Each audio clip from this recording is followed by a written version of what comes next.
तो नमस्कार, आदाब, सत श्री अकाल, राम राम, खम्मा गणी दोस्तों, मैं रजनी स्वागत करती हूँ आपका हमारे चैनल द सक्सेस में। तो सबसे पहले तो दोस्तों जिन्होंने भी आरएस प्री क्वालिफाई करी है उनको बहुत बहुत बधाइयाँ। और जिन्होंने नहीं जिनकी नहीं हो पाई है, मुझे पता है बहुत बड़ा डिजास्टर हुआ है। आपको पता है 6 क्वेश्चन हमारे डिलीट कर दिए गए और मतलब 2-3 क्वेश्चन ऐसे थे जो आंसर जिनके सही लग रहे थे और उनको भी गलत निकाल दिया गया। तो उसके लिए क्या बोले, किस्मत का खेल है, आरपीएससीए कुछ भी कर सकती है। बट निराश होने की ज़रूरत नहीं है, क्योंकि कहा जा रहा है कि जून में फिर से आरएस की न्यू वैकेंसी आने वाली है। बिकॉज इसकी जो मेंस की डेट है वो आ चुकी है, आपको पता है, फरवरी में।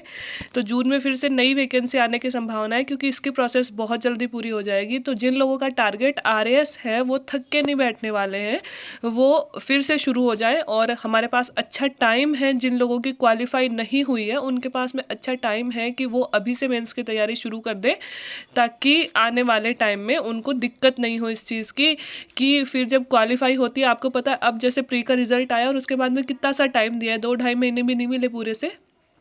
तो हम मतलब जिन भी लोगों को मतलब आरएएस बनना है, उनका सपना यही है, तो वो लोग अभी से तैयारी कर दे। सफलता असफलता तो चलती रहती है, लेकिन हमारा हार्ड वर्क जो है वो कभी वेस्ट नहीं जाता। ये हमारे जो कर्म होते हैं वो कहीं ना कहीं लिखे जाते हैं और उनका जो रिटर्न बैक है हमें ज़रूर मिलता है।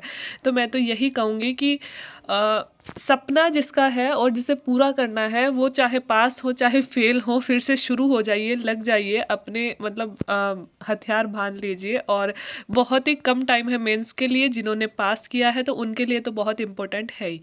तो दोस्तों मैं अपना करंट अफेयर की सीरीज फिर से शुरू करने जा रही हूँ। करंट अफेयर्स मतलब 50-20 या 100 वर्ड्स के जो क्वेश्चन आरएएस मेंस में आते हैं वो लिखने की, जो मैंने पहले शुरू कर रखा था, उसके बीच में मैंने 1-2 महीने का गैप ले लिया था। तो मैं सोच रही हूँ ये मुझे फिर से शुरू कर देनी चाहिए, क्योंकि कई सारे मतलब मैसेज मेरे पास आ रहे हैं कि मैडम ये शुरू करना चाहिए आपको फिर से।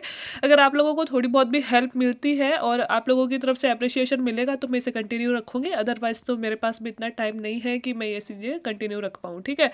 क्योंकि मैं ये चीज़ क्यों ला रही हूँ, देखो मेरे पिछले मेंस में जो 1030वीं रैंक आई थी, मुझे क्या लगता है मेरी गलती क्या रही है कि मैं आपको हमेशा बताती हूँ, जब हम प्री दे चुके होते हैं और मेंस की हमारी डेट आ चुकी होती है, तो हमारे पास में इतना पहाड़ जैसा सिलेबस है कि हम उसको सिलेबस को कवर करने में हमारे मतलब दिन कहाँ चले जाते हैं हमें पता ही नहीं चलता। हम कितने कितनी देर पढ़ते हैं, 16-16, 17-17 घंटा पढ़ते हैं, लेकिन फिर भी फाइनल एग्जाम तक सिलेबस बहुत रेयर मतलब कंप्लीट हो पाता है जो मेंस का सिलेबस है। और मेंस में यूँ मानिए जो सिलेबस में लिखा गया है उसी से क्वेश्चन आते हैं। जिसका सिलेबस हो गया ना, उनके मतलब पास होने की संभावनाएं 90% बढ़ जाती है, ठीक है।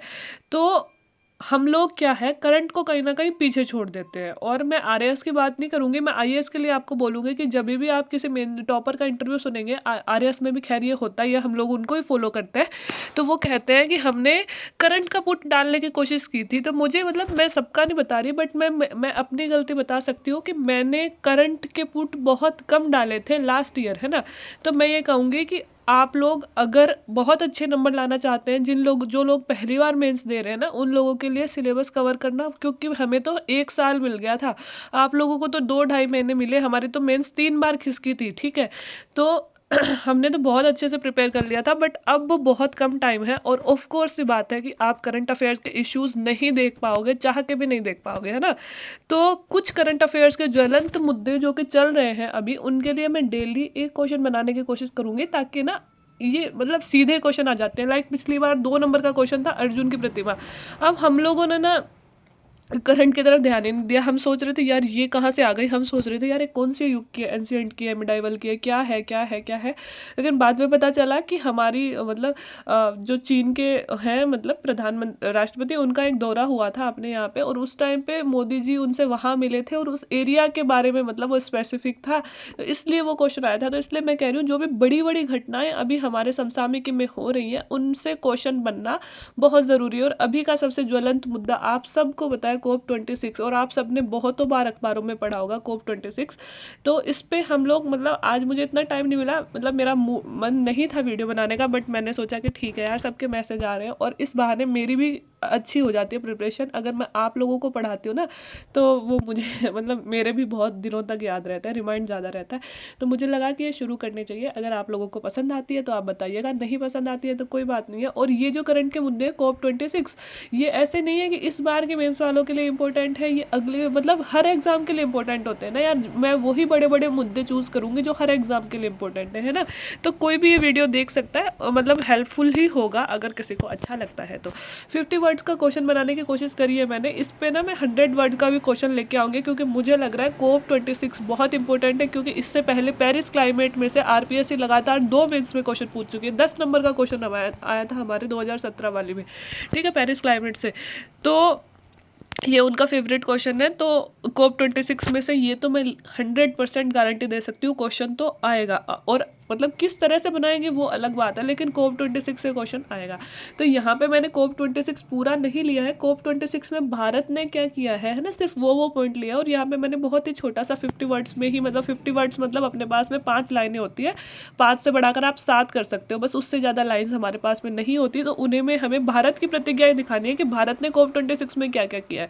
बाकी मैं बोल रही हूँ 100 वर्ड्स का क्वेश्चन मैं एक और ले आऊँगी इस पर, तो पूरे विस्तार में कि पूरे विश्व ने इस पर क्या क्या किया है। तो हम पॉइंट वाइज ही लिखेंगे। मेरा जहाँ तक प्रयास रहेगा कि अपने आंसर्स को पैराग्राफ मत बनाइए, क्योंकि टीचर के पास में इतना टाइम नहीं होता कि वो हमारी कहानी पढ़े। पॉइंट वाइज बनाइए जैसे मैंने बनाया है। वहाँ पे हाईलाइट करने का मौका हमें नहीं मिलेगा, लेकिन अंडरलाइन आप कर सकते हो और उसे अभी से हैबिट में डाल लीजिए कि जो भी आपको इंपॉर्टेंट टॉपिक मतलब लग रहा है कि आपने ये पॉइंट इंपॉर्टेंट लिखा है, तुरंत उसे उसी वक्त हाईलाइट कर दीजिए। ये नहीं है कि क्वेश्चन पूरा लिखेंगे आंसर और उसके बाद में उसे फिर से पढ़ेंगे और फिर अंडरलाइन करेंगे, ये बहुत टाइम वेस्ट कर देगा। इतना टाइम वहाँ पे नहीं होता है, लोगों के पेपर इनकम्प्लीट रह जाते हैं, इसलिए बहुत सारे लोग फेल हो जाते हैं। तो ये सारी चीज़ें आप अभी से तैयार कर लीजिए। देखो COP26 यह मीटिंग सबसे पहले मैंने ये लिख दिया कि नवंबर 2021 में ग्लासगो यूके में संपन्न हुई थी।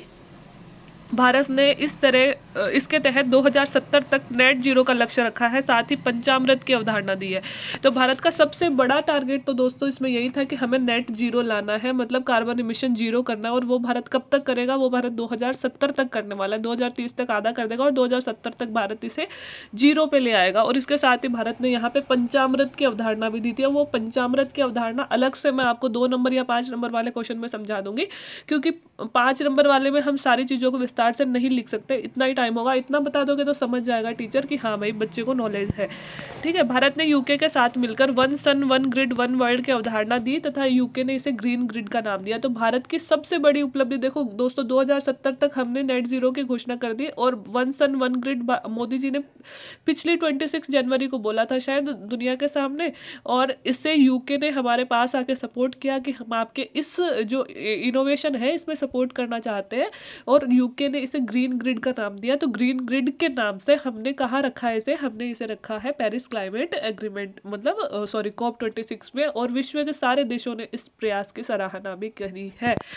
इसके साथ ही दोस्तों भारत खाली हाथ आने वाला नहीं था। भारत ने कहा है कि हम नेट जीरो तो ले आएंगे बेटा, लेकिन हमें क्या चाहिए? उसके लिए पैसा चाहिए। हम थोड़ी ना अपने पैसों से नेट जीरो लेके आएंगे भाई। हम लोग इलेक्ट्रिक व्हीकल लाएंगे, इतना सारा खर्चा होगा, या फिर हमें जितने भी कार्बन इमिशंस के लिए सब कुछ ही कोयले का उपयोग बंद करना पड़ेगा। तो उसके लिए हमें फंड चाहिए। और इसके लिए भारत ने $1 ट्रिलियन, कितना? $1 ट्रिलियन का क्लाइमेट फाइनेंस की मांग भारत ने करी है, ठीक है। इसके साथ ही भारत ने विश्व के देशों के साथ collision of disaster Reliance infrastructure बनाने की भी घोषणा करी है। भारत ने कहा है कि एक ऐसी संस्था होनी चाहिए जो डिजास्टर रेजिलेंस इंफ्रास्ट्रक्चर ला सके। तो ये कुछ संस्था भारत ने बनाने की कोशिश करी है। आप थोड़ा सा नाम याद रख सकते हो, आंसर लिख दोगे, आंसर में अगर ये नाम याद आ जाता है लिख दोगे ना तो थोड़ा इंप्रेसिव लगने लगेगा। यूरोपियन यूनियन व यूएसए ने विश्व के विभिन्न देशों को 2030 तक मीथेन को 2020 के स्तर से 2030 तक 30% कम कर देंगे, यह कहा है। और इससे हम 0.2 डिग्री सेल्सियस तापमान कम करने में सक्षम हो जाएंगे। ये वैसे हमारे काम का नहीं है। अगर हम भारत की बात कर रहे हैं तो इस पॉइंट को यहाँ से हम रिमूव कर सकते हैं। इन्होंने बोला है कि मीथेन, मैंने ये इसलिए बताने की कोशिश करी है, मतलब ये पॉइंट इसलिए लिखा है कि भारत ने इसका समर्थन नहीं किया। ये लोग कह रहे हैं कि मीथेन भी कम करना है हमें। अब हम कह रहे हैं भाई साहब अभी तो हम कार्बन ही इतना ज़्यादा यूज़ कर रहे हैं, मीथेन को कहाँ से कम कर देंगे। लेकिन इन लोगों ने बोला है कि 2020 के स्तर तक 2030, मतलब 2020 में जितनी मीथेन यूज़ हो रही है ना, 2030 तक 10 साल बाद में हम 30% मीथेन आज के स्तर से कम कर देंगे।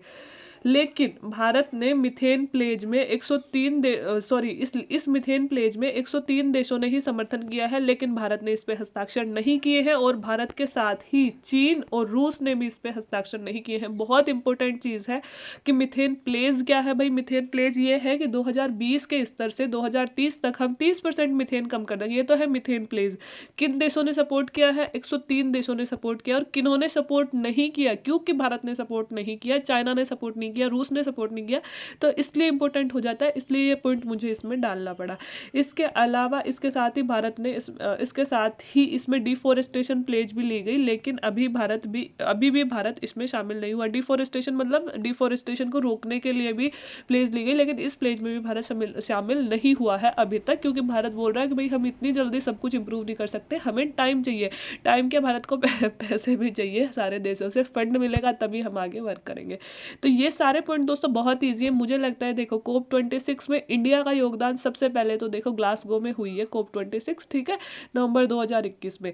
बड़ा लक्ष्य हमने रखा है 2070 तक नेट जीरो। दूसरा, हमने वन सन वन ग्रिड को क्या बदल दिया, ग्रीन ग्रिड में। तीसरा, हमने बोला है नेट जीरो के लिए क्लाइमेट फाइनेंस चाहिए हमें $1 ट्रिलियन का। चौथा, हमने एक संस्था बनाने की मतलब एक अपेक्षा की है उन लोगों से, collision of disaster resilience infrastructure, ठीक है। चौथा कि भारत मिथेन प्लेज में शामिल नहीं हुआ, और पांचवा, भारत डिफोरेस्टेशन प्लेज में भी शामिल नहीं हुआ। ये सारे हमारे लक्ष्य हैं। हमने मतलब COP26 में ये सारे हमने चीज़ें या काम किए हैं। अगर इतना आंसर आप 5 नंबर के में लिख देते हो तो मजाल नहीं है 4 से कम नंबर आ जाए, क्योंकि याद रहना भी बड़ी चीज़ होती है। तो दोस्तों आई होप कि आपको आंसर पसंद आया होगा। अगर पसंद आया है, आपकी तरफ से अप्रिशिएशन मिलती है, तो मैं आगे काम करूँगी, अदरवाइज़ कोई बात नहीं है। मैं कुछ और भी सोच रही हूँ चैनल पे कुछ नया ऐड करने की, तो वहाँ से शुरू कर देंगे, ठीक है। बाकी वीडियो देखने के लिए थैंक यू सो मच।